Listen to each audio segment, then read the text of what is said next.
ñu ngi leen di nuyu di leen jaajëfal yéen ñuy suivre chaîne bi di Xalaat TV ñu leen di dalalaat ci seen jàngatu bés bi. te nag dañuy wax ci situation wu dëkk bi ak série d'arrestation ñu constaté ces derniers jours moo xam ci côté Ousmane Sonko moo xam itam ci côté activiste yi wala ñu ñuy wooye ay lanceurs d'alerte te lépp mi ngi xew gannaaw ba ñu tuumaale leaderu Pastef wàllum siif. depuis lors nag ñun dañ ci amoon benn position bi mooy seet fu dëgg bi féetee duñ ci nekk di def chaque jour publication. bi ñu partagé woon lu yàggul mbiru vaccin yi suñu page Facebook am na benn waay bu commenté woon ne loolu amul solo sujet boobu noonu amul njariñ nañ wax ci mbiru Ousmane Sonko bi ñu tontu ko ni newuñ ci militantisme mooy jël position pour benn homme politique moo xam moo tooñ wala tooñul yow sa yoon neew si mais lu ma di xew daal yow moom nga faral même bu tooñee loolu mooy militantisme ñu ne ko ñun newuñ ci mbir yooyu. dañuy traité benn sujet jàll ci beneen mbir bu jërë ñu dellu si waat si ñu ñëwaat ci leeral sénégalais yi ndax situation yu ni mel dafay bari manipulation ci côté yépp taxawaay boobu la ñu am ci coow Ousmane Sonko bi te lépp luñ ci mës a wax dañoo sukkandiku ci PV yu gendarmerie def ba noppi jël position boobu nag ci beneen wet am na ñu mu arrangé wul am na ñoo xam ni li ñu bëgg a dégg mooy nga ni Ousmane Sonko moo violé daal di lay jaxaseeg yàlla. alors que rapport médical bi Adji Sarr déposé gendarmerie te nga xam ni benn médecin assermenté moo ko def koo xam ni dafa waat ne liggéeyam du ci def dara lu méngoowul ak éthique ak déontologie moo jibal rapport bii bëgguñu ko woon wane mais gars yi dañ lay poussé au bout médecin bu ñu naan docteur Alfousseyni Gaye moo ko def ci Adji Sarr ne non seulement xale bu jigéen bi ndaw li ba mu demee yàgg na en plus ci waxtu yu mujj sëyul ak benn góor léegi am ñenn ñu ne loolu bu ko wax parce que boo ko waxee dafay setal Ousmane Sonko wala ñu ne da nga koo faral. encore une fois ñun dëgg lañu faral abonné yi ñuy suivre dëgg moo tax ñu topp ñu buñ demee ba gisatuñ loolu noonu daal di nemmeeku ni ñoo ngi essayer di leen manipuler di leen nax ci ay information am nañ fulaay nañu fi ñukk ndax kenn fayu leen seen connexion lañu yor di setaan lu leen neex sénégalais yi kenn moomu leen. au début dañu ne nañu tey ci dossier bi mais ba ñu defee suñu recoupement dafa leer que ni non seulement Adji Sarr kenn violé wu ko mais aussi complot dafa am ci dossier bi. moo tax procureur génne gendarmerie ci mbir yi ne leen arrêté leen enquête bi ngir bañ ñu xam kan moo yónni woon Sidi Ahmed Mbaye di doom ci Maodo Malick Mbaye même ci côté boobu noonu ndeysaan ñoo ñuy jéem a manipuler waat naan ñu du doomam jarbaatam la te ñiy wax loolu noonu xam na ni ñun Afrique suñu réew yi ci suñuy aada rakku baay wala magu baay duñ ko wooye ni jaay ñun ñëpp suñu magu papa yeeg suñu rakku papa yu góor yi papa lañ leen di wooyee ñun ak tubaab yi bokkuñu aada ak cosaan. la preuve Sidi Ahmed Mbaye bi ko enquêteurs yi laajee ndax da ngay def politique dafa ni fii defuma politique mais sama papa Maodo Malick Mbaye responsable Benno Bokk Yaakaar la waxul sama rakk papa waxul sama nijaay dafa ni sama papa Maodo Malick Mbaye parce qu'effectivement papaam la donc lii lan moo ko gën a leer en plus moom Sidi Ahmed Mbaye waxul dëgg enquêteurs yi dafa ni deful politique mais li ngeen gis ni yépp ay image am la di mbir yi éclaté dafa profito supprimer compte Facebook am mais trace yaa ngi fi ba tey moom ak papaam bii di Maodo Malick Mbaye ñuy campagnal Benno Bokk Yaakaar ci élection yi ñu weesu mu ne moom musul def politique mu leer ñu ni buñ ko toppoon moom Sidi Ahmed Mbaye comme que viol moom tegee nañ ko fële viol amul dinañ xam ñan ñoo làkku ci complot bi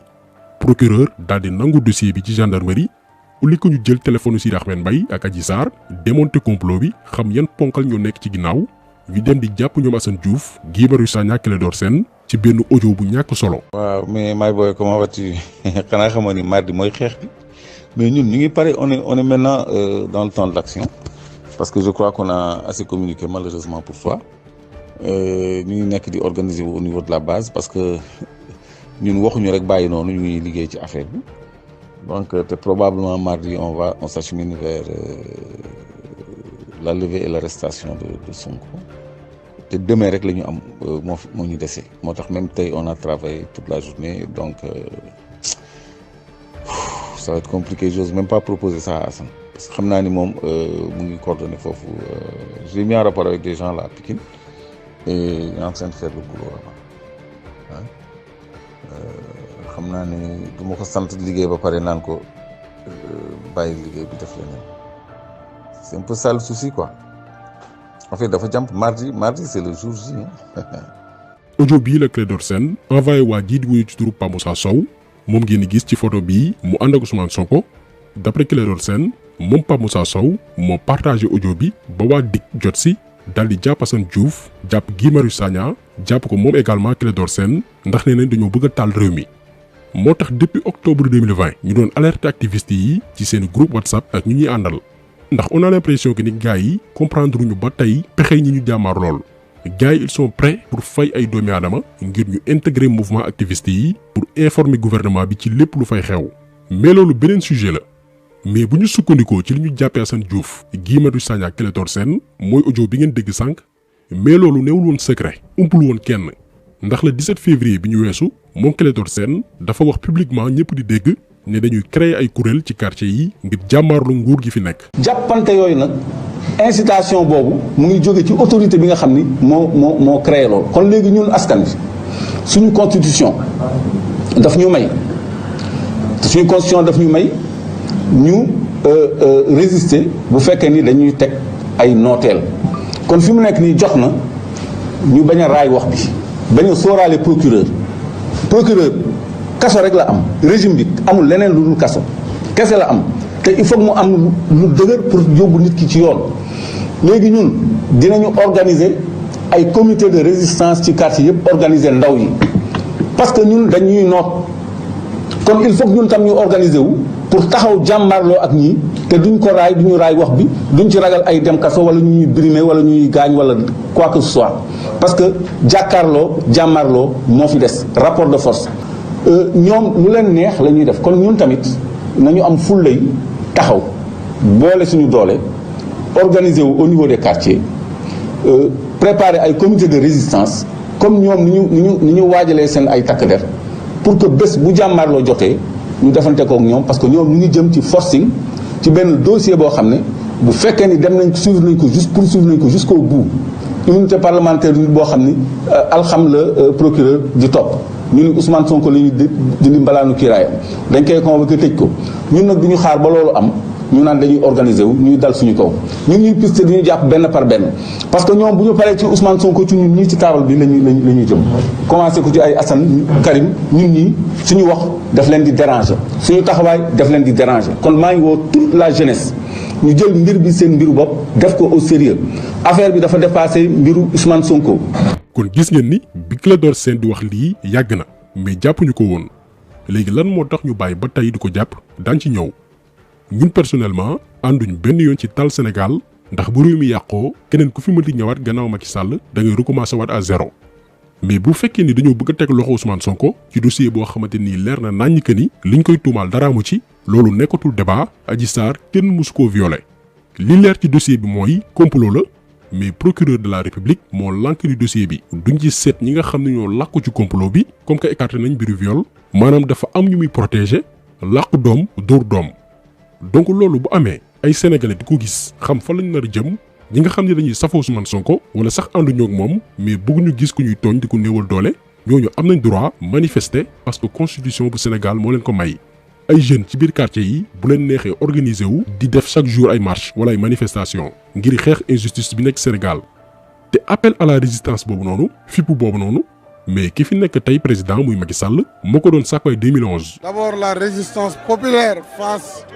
à l'inacceptable. gis nañu volonté manifeste bu nguur gi pour jéem a manipuler ak gaañ population yi ñoom ñoo wax démb ne nit ñi mën nañ manifester bi loolu yëpp c'était pour concentrer ñëpp fii bu ko defee police mën a agir loolu nag ñoom dañu provoquer ñëpp gis nañu provocation bi ñu def leader yëpp a ngi taxaw ñu attaqué leen dal seen kaw loolu jaay doole la waaye du tax ñu ngi nii encore taxaw te dinañ taxaw bu loi bi jàllee danañ continuer chaque jour xeex ko woo population yëpp ku ne fa nga nekk nga combattre ko jusqu'au bout moom kay duñu ko nangu. Et si il vote mais s'il vote la loi nous continuerons à exiger son retrait et le départ du président. dégg ngeen ko moom Macky Sall yamul woon rek ci woote résistance mais da doon sàkku sax ñu jëlee fi Maître Wade balaa mandaam di jeex kaddu yi rek bu neexoon Maître Wade jamono jooju mu daal di koy tëjlu mais problème mu Macky Sall mooy yor na bépp défaut président Abdoulaye Wade mais amul benn ci ay qualité am benn ci qualité yi mooy élégance Macky Sall amul élégance politique beneen bi mooy jëlale Macky Sall dafay fayantoo moom lépp daf ko bëgg a def ak jaay doole te bu fekkoon ni ñoom stabilité dëkk bi moo leen ñor te muy dëgg ci ñoom Aliou Dembourou Sow ba muy woote ñu jël ay jaasi ngir jàmmarloo képp kuy bañ troisième mandat bés boobu la ñuy simmi malaanu kiiraayam na ko ràpp ci kaso bi ndax moom yamul woon rek ci sàkku ju jëlee ngànnaay ak violer suñu constitution bi nga xamante ni moo wax ni kenn mënul am lu ëpp ñaari mandat mais da doon jéem a jaxasay xeet loo xam ni mënoon na dugal Sénégal ci guuta goo xamante nii du ci mës a génn mais amul dara lu ko ci fekk moom Aliou Dembourou Sow dafa sax defaat sorti ni li ma waxoon amul dara lu ma ciy rëccu boole kook yaradiku gu jéggi dayo kon bu kenn ñëw tey gannaaw ba ñu jàppee Assane Diouf Guy Marius Sagna Clédor Sène naan ñu dëkku yoon la ñu nekk Sénégal du dëkku yoon fii jaay doole moo fi am kumba am ndey ak kumba amul ndey boo faree ci pouvoir waxal lu la neex donte mën na taal Sénégal convocation bu gën a ndaw doo ko jot boo tëddee nelawal ba yandoor mais bu fekkee ni benn Assane Diouf nga koo xam ni dañ ko rek tudd ci benn audio waxuma la ñu convoqué ko mais dañ koy fekk biir këram dajji buntu néegam toroxal ko ci kanam ay nawleem mel ni benn bandi wala benn délinquant la. non Cheikh bàyyi leen ñu def lu ñu bëgg a def.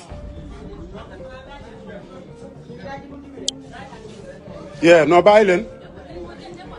Sénégal man la Assane Diouf encore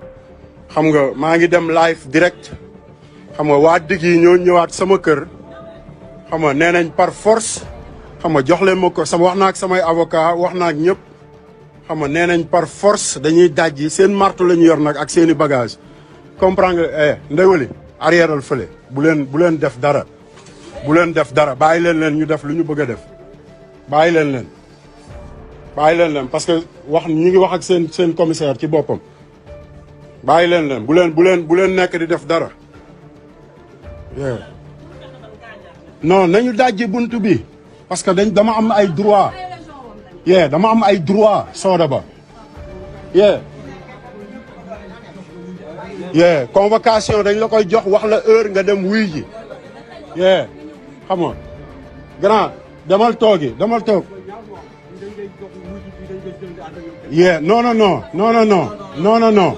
non samay avocat laa doon waxal léegi non dajji leen dajji leen. lii dafa ñaaw ci deru Sénégal dafay wane itam dellu ginnaaw suñu réew ci sàmm ak yelleefi doomi aadama ñoom ñi ñuy jàpp ñëpp moo xam Assane Diouf Guy Marius Sagna Clédor Sène ak yeneen activistes yeeg membre Pastef ku ci nekk bu ñu la jébaloon benn convocation da ngay dem wuy ji ci tey ak dal mais on a l'impression que ni dañu bëgg humilier ay doomi aadama toroxal leen di fanaan seeni buntu kër pour bët set ñu jàpp leen yóbbu di leen dogale ci ay mbedd di leen fekk seeni biir kër di dajay buntu Sénégal dafa dellu ginnaaw ci fànn yépp te képp ku ko dénoncé wul jàppal ni complice nga waxoon na leen ni ñun ñëpp ñoo ngi ci liberté provisoire ndax ci yu amul benn solo mën na la ci jàpp nëbb la jant bi moo tax kenn ci ñun muccagul.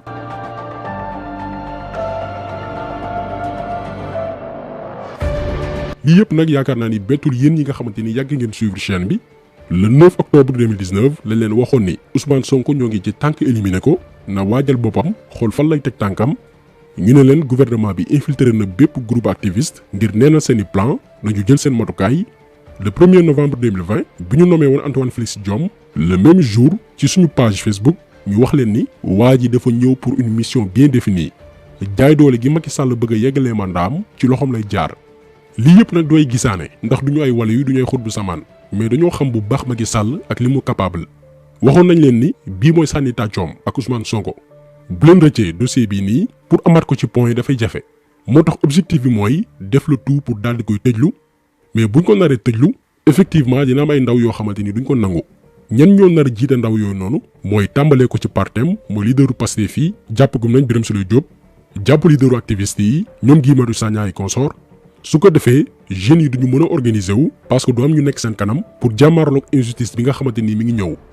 lii mooy plan wu nguur gi fi nekk moo waral jàpp yi ngeen di dégg fan yëpp bu jàllee nag bis bu mbir yi jàllee bu Macky Sall réussir ba tëjlu Sonko mu gis ni askan wi nee nañ patt pataaral ci jaay doole googu noonu dara du ko tere yóotu 3e mandat ba 4e mandat mën na fi nekk ba 2033 ndax da koy leer ni askan wu nooy la am ak affaire ñoo xam ne lu leen teg ñu nangu ko teg ci naan yàlla baax na li ci kanam nag raw li bët ñu ngi leen gërëm di leen jaajëfal di leen di daje incha allah beneen yoon ci beneen jàngat jaa ngeen jëf.